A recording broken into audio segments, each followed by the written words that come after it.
जय हिंद। आज हम लोग नए टॉपिक के साथ इतिहास को चालू करते हैं। इतिहास के बारे में हम लोग जानेंगे। इतिहास सबसे पहले जानेंगे, इतिहास है क्या। इतिहास है क्या। कार्ल मार्क्स ने एक बहुत अच्छे पंक्ति बोले हैं, इतिहास स्वयं को दोहराता है, पहली बार त्रासदी के रूप में, दूसरी बार प्रहसन के रूप में। पहली बार त्रासदी के रूप में, दूसरी बार प्रहसन के रूप में। प्रहसन की मतलब हुआ कि मूर्खतापूर्वक। जैसा बोलता है कि इतिहास से आप यदि एक बार गलती कर चुके हैं, यदि आप वही चीज सबक लेते हुए ना कुछ सीखते हैं और ना सुधारते हैं, तो कैसा लगता है? मूर्खता जैसा।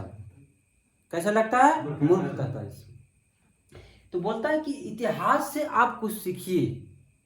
इतिहास से बहुत सीखिए। इतिहास क्यों पढ़ते हैं? क्योंकि इतिहास पढ़ने के मतलब क्या हुआ, सबसे पहले समझेंगे हम लोग। यदि आप इतिहास के बारे में पढ़ने से पहले जाने कि इतिहास से प्रॉफिट क्या है, इतिहास से प्रॉफिट क्या है, तो बोलता है कि आप प्राचीन भारतीय इतिहास के बारे में जानना चाहते हैं, समझे जी। तो वर्तमान स्थिति में जो रह रहा है उसका जड़ देखिए कि कहां तक फैला हुआ है। तो इतिहास पढ़िएगा तभी न पता चलेगा जी। है आप भी मान लेते हैं हम लोग जिस अवस्था में रह रहे हैं उस अवस्था बताइए डायरेक्ट डेवलप हुआ है नहीं। प्राचीन काल में लोग पहला कहाँ रहते थे? जंगल में रहते थे। कहाँ रहते थे? जंगल में रहते थे। और अभी मानो क्या कर रहा है, इस चंद्रमा पर पहुंच रहा है। टेक्नोलॉजी में इतना आगे हो गया है कि कहना एक शब्दों में बयान नहीं किया जा सकता है। तो इतिहास पढ़ने से हम लोग क्या सीख सकते हैं कि इतिहास में कहां गलती हुआ वो दोबारा हम लोग गलती नहीं कर सके। बात समझे? इतिहास क्यों पढ़ने से आप समझे आप कि इतिहास क्यों पढ़ना चाहिए। इतिहास पढ़ने से अपने जीवन को, आप वर्तमान को, आप भविष्य को, दोनों को आप क्या कर सकते हैं? सही कर सकते हैं। भविष्य के आप नहीं सही कर सकते हैं, भविष्य का निर्माण कर सकते हैं, भविष्य को निर्माण कर सकते हैं इतिहास से सीखकर। तो हम लोग समझेंगे कि इतिहास में कौन ऐसा गलती हुआ, कौन ऐसा सही ऐसा बात हुआ, उसे हम लोग सीखेंगे आज, समझे। तो इतिहास हम लोग आज पढ़ेंगे। भारतीय इतिहास को पढ़ने के लिए हम लोग 3 भाग में पढ़ते हैं। कितने भाग में पढ़ते हैं? 3 भाग में। पहला हो गया प्राचीन भारतीय इतिहास, दूसरा क्या हो गया? मध्यकालीन भारतीय इतिहास, और तीसरा क्या हो गया? आधुनिक भारतीय इतिहास। ये 3 इतिहास हम लोग पढ़ते हैं भारतीय इतिहास को जानने के लिए। इतिहास यदि नहीं पढ़ते हैं तो आप भविष्य और वर्तमान को सही नहीं कर सकते हैं, वर्तमान और भविष्य को सही नहीं कर सकते हैं। तो पहले हम लोग क्या पढ़ेंगे? प्राचीन भारतीय इतिहास। प्राचीन भारतीय इतिहास। अब जानिए कि प्राचीन इतिहास जो है उसको जानने के लिए स्रोत होना चाहिए, तभी ना आप जानिएगा। आप इतिहास जानने पड़े हैं, जानने के लिए चले हैं, तो उसके लिए क्या चाहिए? स्रोत चाहिए। क्या चाहिए? स्रोत चाहिए। तो इसमें 2 तरह का स्रोत है। एक क्या है? साहित्य स्रोत। क्या है? साहित्य स्रोत। दूसरा क्या है? पुरातात्विक स्रोत। पुरातात्विक के समझे आप लोग? भौतिक अवशेष। भौतिक अवशेष जिसमें आता अभिलेख। जिसमें क्या आता है? अभिलेख। दूसरी बात क्या आया? सिक्का। इसके बाद क्या हुआ? आभूषण। उसके बाद क्या हुआ? औजार। इसके बाद चित्रकला। इससे भी पता चलता है कि हमारे इतिहास में क्या क्या चीज हुआ। बात समझे? देखिए, अभिलेख के मतलब हुआ कि किसी चीज को आप लिखना चाह रहे हैं तो किसी पत्थर में, किसी चट्टान में कहीं भी आप उल्लेख कर दीजिए, वो क्या हो गया? अभिलेख हो गया। हम लोग अभी भी इसको प्रयोग करते हैं। जब कोई मरता है तो उसको हम लोग स्मृति बनाते हैं, बनाते कि नहीं? नाम पता लिखवाते हैं, तो क्या हो गया? वो अभिलेख हो गया। क्या हो गया? अभिलेख हो गया। अब सिक्का में, सिक्का से क्या जानकारी मिलता है? समुद्रगुप्त बिना बजाते हुए क्या सिक्का को ढाला था। तो क्या गुप्त काल का जानकारी नहीं मिलता है? मिलता है ना। तो बताइए कि इतिहास के बारे में जानकारी मिल रहा है कि नहीं मिल रहा है? मिल रहा है। आभूषण, पहले क्या होता था समुद्र सिंधु सभ्यता में कि लोग मरता था तो उसमें साथ साथ आभूषणों का भी क्या करता था, दफन किया जाता था। क्या किया जाता था? दफन। तो बताइए सिंधु सभ्यता का जानकारी मिलता है? मिलता है कि नहीं मिलता है जी। चित्रकला, चित्रकला से भी हमारे इतिहास का पता चलता है। जा समझे? तो ये हो गया आपका क्या, पुरातात्विक स्रोत, इतिहास जानने का स्रोत। अब आते हैं हम लोग साहित्य स्रोत में। साहित्य स्रोत से भी हमारे इतिहास का जानकारी मिलती है। बात समझे? पहला क्या हो गया, वैदिक ग्रंथ, जिसको हम लोग बोल सकते हैं वैदिक साहित्य। बात समझे? उसके बाद में जैन ग्रंथ, जैन ग्रंथ से भी हमारे इतिहास के बारे में जानकारी मिलती है। उसके बाद में क्या हुआ, बौद्ध ग्रंथ। कौन सा? बौद्ध ग्रंथ। उसके बाद में विदेशियों द्वारा विवरण, विदेशी लोग जो विदेशी दार्शनिक थे, लेखक थे, भारत में आए, भारत की संस्कृति समाज को जानने का प्रयास किए, उस पर किताब लिखने का प्रयास किए, उससे हम लोग इतिहास के बारे में जानते हैं। बात समझे? ये विदेशियों का विवरण भी इतिहास जानने का एक क्या है, स्रोत है। पहला बताइए साहित्य में क्या हुआ, वैदिक ग्रंथ। क्या हुआ? वैदिक ग्रंथ। उसके बाद में जैन ग्रंथ, उसके बाद में बौद्ध ग्रंथ, उसके बाद में क्या हुआ, विदेशियों द्वारा विवरण। अब हम लोग एक एक करके जानेंगे, एक एक करके जानेंगे। पहला क्या हो गया, साहित्य स्रोत। देखिए हम लोग बोला जाता है ना, हिस्ट्री ज्योग्राफी दिन बेफा, रात पढ़े तो दिन सफा। ये नहीं हम लोग पढ़ेंगे, हिस्ट्री के साथ जिएंगे। हिस्ट्री से हम लोग, इतिहास से हम लोग सीखेंगे और वर्तमान और भविष्य का निर्माण करेंगे। वर्तमान और भविष्य को निर्माण करेंगे। ये नहीं कि आज पढ़ें कल सफा। हम ये जोड़ेंगे कि हमारे इतिहास में क्या ऐसा गलती किया गया और नहीं किया जाना चाहिए, वर्तमान में भी नहीं किया जाना चाहिए। क्या अब वो हम जानेंगे कि इतिहास से हमारे समाज ने क्या सीखा, वो भी जानेंगे। तो पहला क्या है, साहित्य स्रोत के बारे में जानेंगे। साहित्य स्रोत में क्या आता है, वैदिक ग्रंथ। वैदिक ग्रंथ में क्या है, महाभारत। बताइए महाभारत में ना कहा गया है जी कि आप क्या कीजिए, कर्म कीजिए, फल की चिंता नहीं कीजिए। कौन ने बोला, कृष्ण भगवान ने बोला। क्या उससे जानकारी नहीं मिल रही है? मिल रही कि नहीं मिल रही है? आप देखिए रामायण, क्या है, रामायण से भी हमारे इतिहास का जानकारी मिलती है। तो उससे क्या हम लोग का सीख मिलता है, बहुत रामायण से हम लोग बहुत चीज सीखते हैं, बहुत सीखते हैं कि नहीं सीखते हैं। इसके बाद में वेद, वेद से भी हमारे समाज का, हमारे संस्कृति का एक जानने का क्या है, स्रोत है। वेद कितने हैं, वेद 4 है, ऋग्वेद, सामवेद, यजुर्वेद और अथर्ववेद। उससे भी हमारे समाज का क्या जानकारी मिलती है।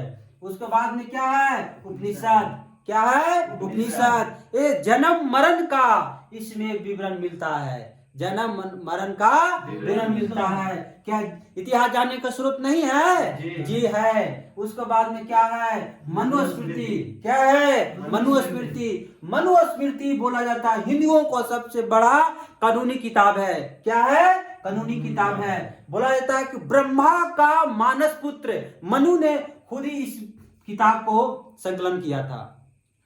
इसमें एक सबसे बड़ी बात क्या है, मनुस्मृति में जिसको कहते हैं, जो हम लोग जाते पार्थिव शरीर को जलाते हैं, वहां पर डोम रहता है। डोम के बारे में विवरण किया गया है। एक अछूत व्यक्ति को बोला जाता था, समाज के बहुत दूर कटा हुआ, बोलता है कि दूरी में उसका बसना पड़ता था।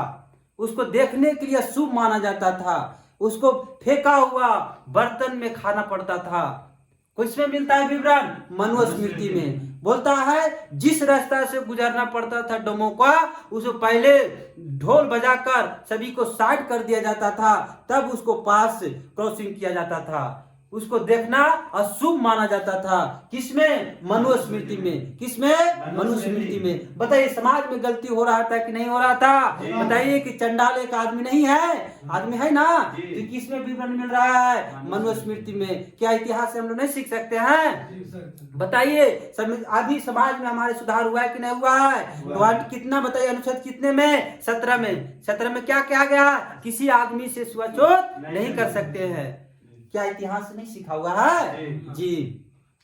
एक क्या होगा? जैन ग्रंथ। कौन आया? जैन ग्रंथों से भी हमारे इतिहास की जानकारी मिलती है। जैन ग्रंथों से क्या मिलती है? जानकारी मिलती है। क्या है? एक कल्पसूत्र जो भद्रबाहु द्वारा लिखा गया था, जैन धर्म के बारे में मिलता है। जैन धर्म के बारे में जानकारी मिलता है। किसमें मिलता है? कल्पसूत्र में। किसमें मिलता है? कल्पसूत्र में। कौन लिखा था? भद्रबाहु। कौन लिखा था? भद्रबाहु। एक आया भगवती सूत्र। क्या आया? भगवती सूत्र। भगवती सूत्र से क्या मिलता है? महावीर के बारे में। किसको बारे में? महावीर के बारे में। एक में यहाँ कहा गया है भगवती सूत्र में महाजनपद के बारे में हम लोग पढ़ेंगे, इसमें जानकारी मिलता है। महाजनपद के बारे में जानकारी किसमें मिलता है? भगवती सूत्र। आपसे पूछेगा सीधे सीधे प्रश्न पूछेगा, भगवती सूत्र बताइए कौन सा ग्रंथ है? तो क्या बोलिएगा? जैन ग्रंथ। क्या बोलिएगा? जैन ग्रंथ। अब आते हैं हम लोग बौद्ध ग्रंथ के बारे में। कहाँ आते हैं? बौद्ध ग्रंथ के बारे में। बौद्ध ग्रंथ में क्या है? जातक। क्या है? जातक बोला जाता है कि बुद्ध भगवान के पूर्व जन्म की जानकारी मिलती है। पूर्व जन्म की जानकारी मिलती है। बोलते इसमें लेखक जो एक किसी व्यक्ति का ज्ञात नहीं होता है। इसमें एक बात उल्लेख किया गया है, किसी गांव में क्या क्या किया गया था? राजा जब एक कटुल राजा था ना, तो एक गांव से बहुत उससे त्रस्त था, राजा से प्रजा लोग, समझे? तो फिर भेष बदल कर गया उस गांव में। कहा गया? गांव में कि हमारे बारे में लोग क्या सोचते हैं, समझे? तो राजा जब भेष बदल कर गया तो जानने का प्रयास किया। पूरे जनता, पूरे प्रजा उससे दुखी था। वहां कहा था प्रजा ने कि दिन में को अधिकारियों ने कर के लिए क्या करता है? दबाव डालता है, परेशान करता है। और रात ने डकैतों हमारे घर में क्या करता है? परेशान करता है, डकैती करता है। बात समझे?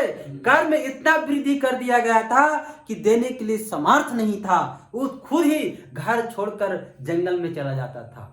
किसमें मिलता है? जातक में मिलता है। किसमें मिलता है? बताइए कटुक राजा के बारे में किसमें जानकारी मिलता है? जातक में मिलता है। घर छोड़कर चले जाते थे। कहाँ? जंगल में। कौन? किसान लोग। कितना त्रस्त था, समझे? अब आते हैं हम लोग विनय पिटक में। कहाँ आते हैं? विनय पिटक में। विनय पिटक में क्या जानकारी मिलता है कि आप यदि बौद्ध धर्म में जाना चाहते हैं तो उसमें जाने के लिए नियम का उल्लेख किया गया। ठीक है ना जी?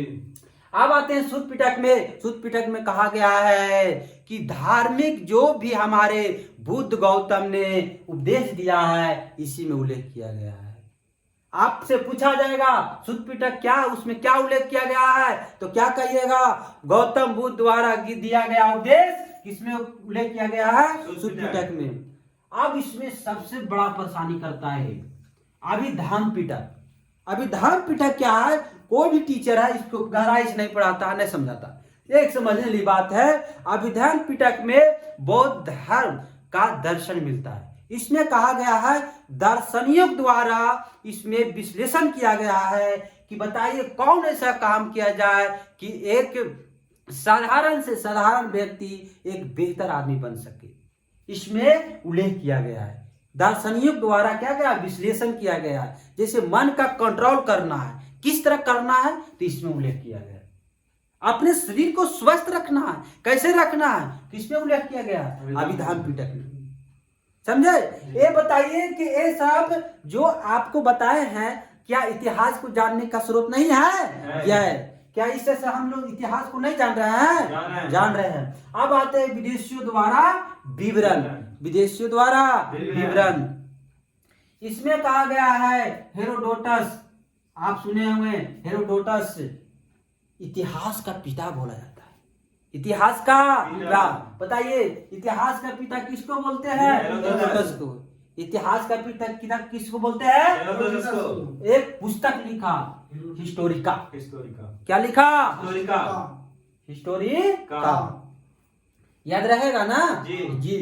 अब आते हैं, एक पुस्तक है उसका लेखक ज्ञात नहीं है, अज्ञात है, बाकी परीक्षा में पूछा जाता है, डायरेक्ट बीपीएससी में पूछा गया है ये प्रश्न। जो इंपॉर्टेंट रहता है हम इसमें ऐड करते हैं। तो इसमें एक क्या किताब है? पेरिपल्स ऑफ द एरेथियन सी।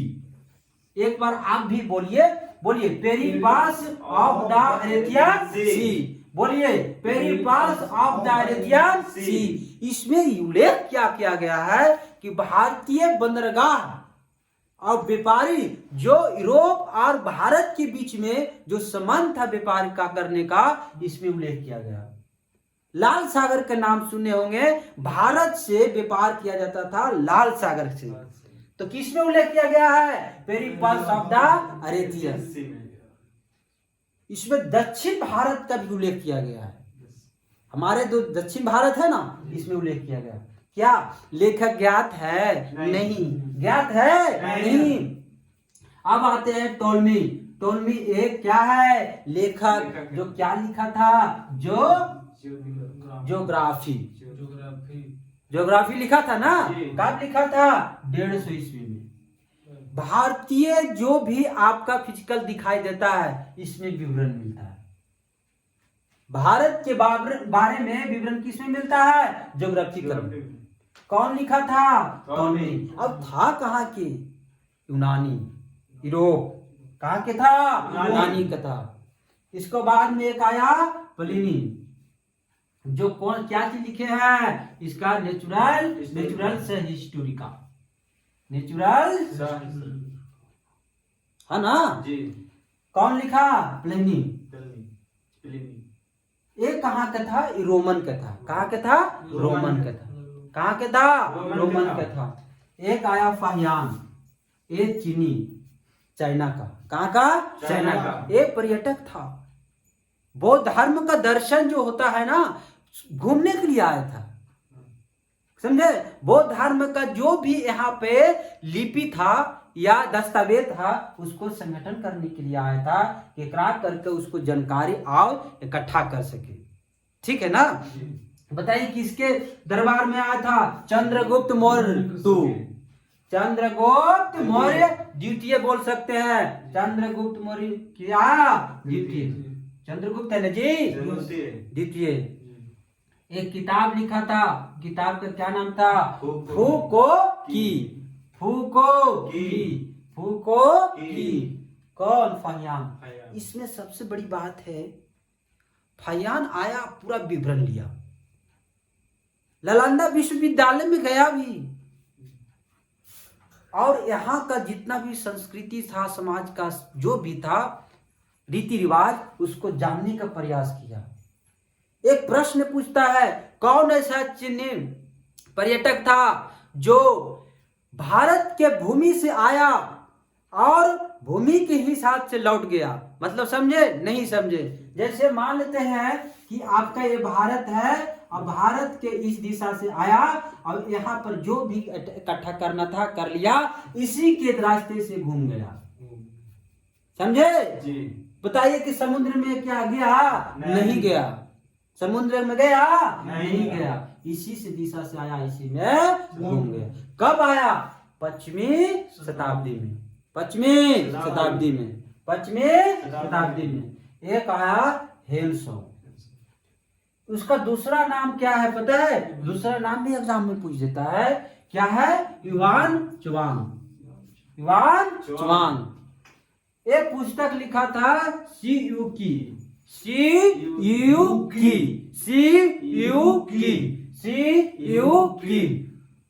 कब आया? 629 ईस्वी में। अरे किसके दरबार में आया? हर्षवर्धन। किसके दरबार में आया?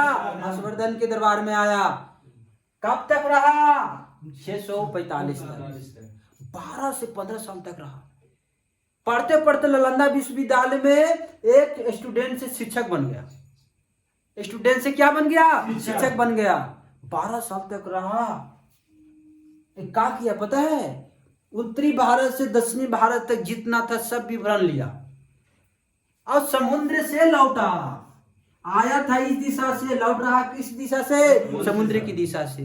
पूछता है, बताइए कि चीनी पर्यटक बताइए कि भूमि की दिशा से आते हुए समुद्र की दिशा से लौटा था तो कौन लौटा था? हेमसांग। कौन लौटा था? हेमसांग लौटा था। कब आया था? 629 में। कब गया? 645। किसके दरबार में आया था? हर्षवर्धन के दरबार में। किसके दरबार में आया था? हर्षवर्धन के दरबार में आया था। आप एक और है अल-बरूनी। अल-बरूनी मोहम्मद गजनबी के साथ आया था। बताइए किसके साथ आया था? मोहम्मद गजनबी के साथ। हाँ, एक किताब लिखा था। ये बहुत चालाक आदमी था। पता है आया था कहाँ? अरबों से, अरब से। समझे? तो ये मुसलमान था। यहाँ का इतिहास जानना था। यहाँ का क्या जानना था? इतिहास। अब यहाँ का रीति रिवाज जानना था। अब यहाँ के लोग संस्कृत बोलता था, इसको संस्कृत धसबे नहीं करता था। तो क्या किया पता है? ब्राह्मण से किया दोस्ती। ब्राह्मण से किया दोस्ती और संस्कृत सीखा। क्या सीखा? संस्कृत सीखा। और संस्कृत जैसे सीखा जैसे यहाँ का इतिहास रीति रिवाज सब जान गया। किसी समाज को रीति रिवाज जाना है ना तो धार्मिक किताब पढ़िए। क्या पढ़िए? धार्मिक किताब। ये यही काम किया।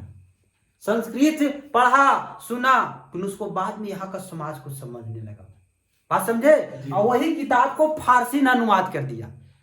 क्या कर दिया? फारसी अनुवाद। बताइए फारसी अनुवाद करेगा तो अरबों का बताइए कि लोग जो पढ़ेगा कि नहीं पढ़ेगा? यहाँ की इतिहास जानेगा कि नहीं जानेगा?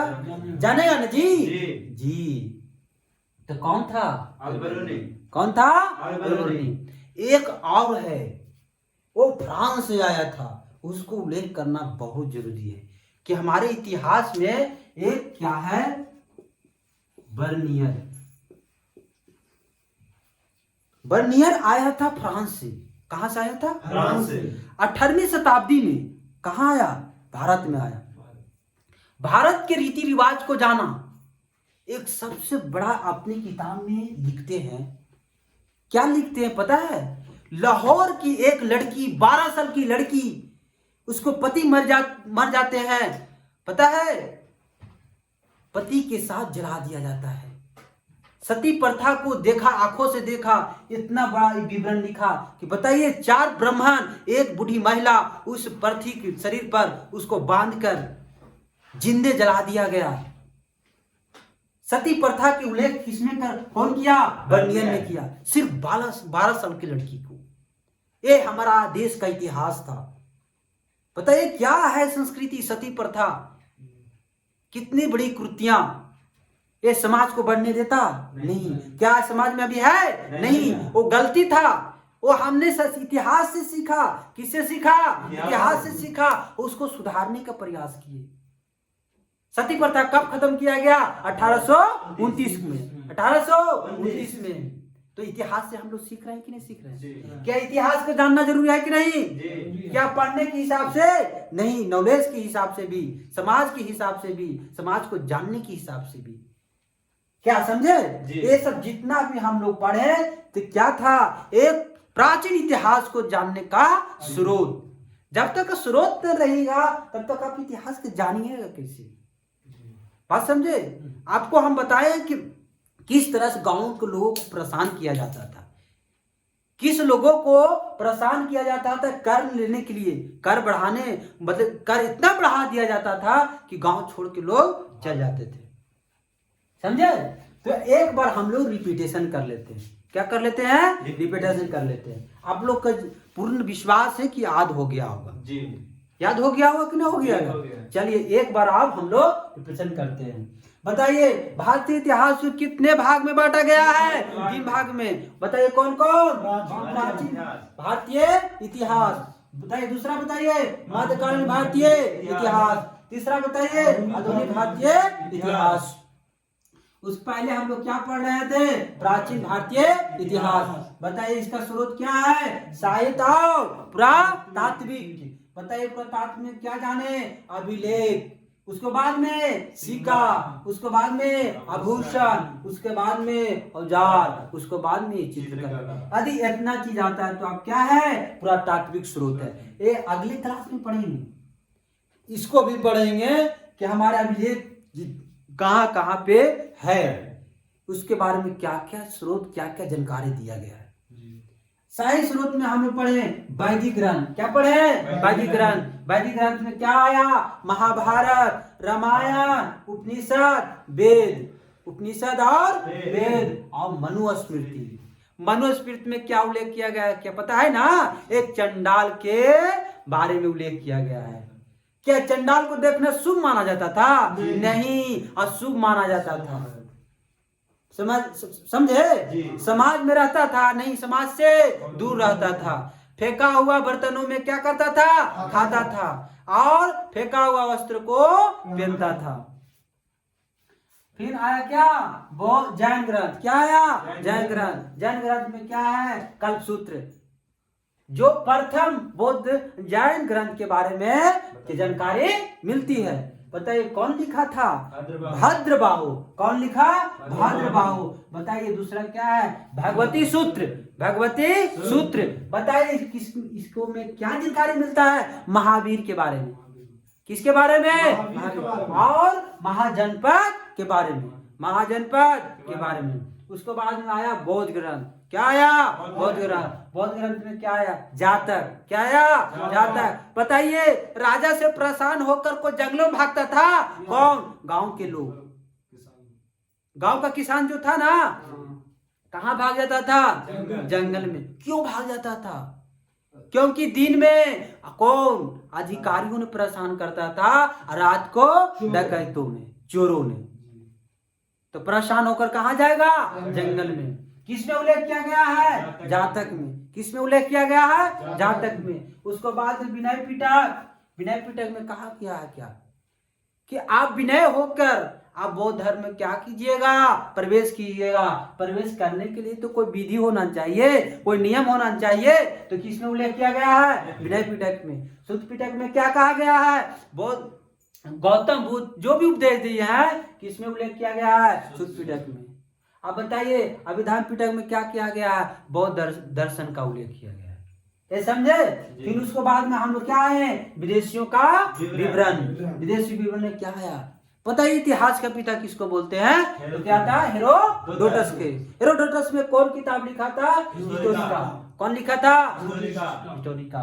उसके बाद में कौन? बताइए बिना कोई लेखक का उल्लेख नहीं किया गया है, तो कौन है? पेरिप्लस ऑफ द अरेथियन सी, जो भारत और यूरोप के संबंध में, व्यापार के संबंध में उल्लेख मिलता है। बात समझे?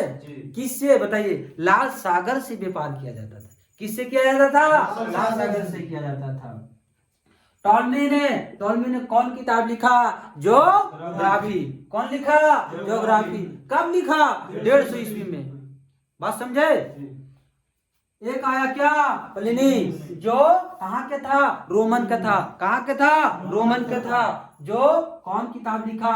Naturalis Historica. Naturalis Historica. एक आया फहियान। कहा आया? बताइए किसके दरबार में आया था? चंद्रगुप्त द्वितीय। चंद्रगुप्त द्वितीय। कब आया था? 5वीं शताब्दी में। कौन किताब लिखा? फूको की। वो एक आया हेनसॉन्ग। कौन आया? हेनसॉन्ग। इसका दूसरा नाम क्या है? Ivan Chwang.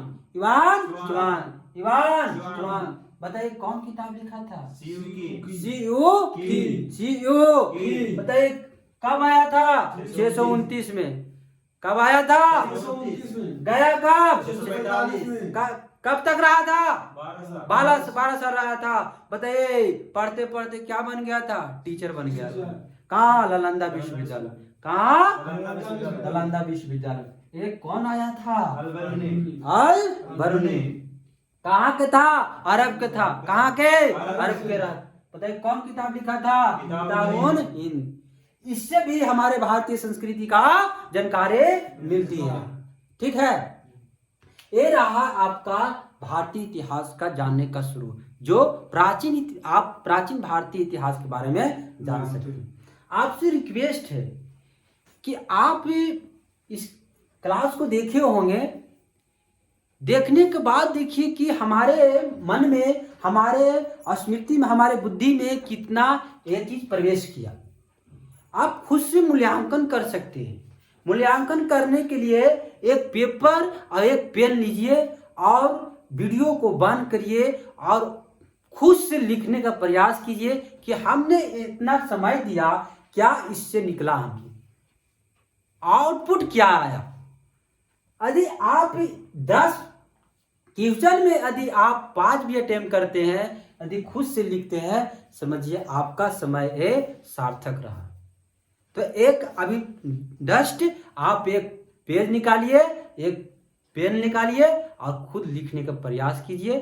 फिर हम अगले क्लास में मिलते हैं। जय हिंद।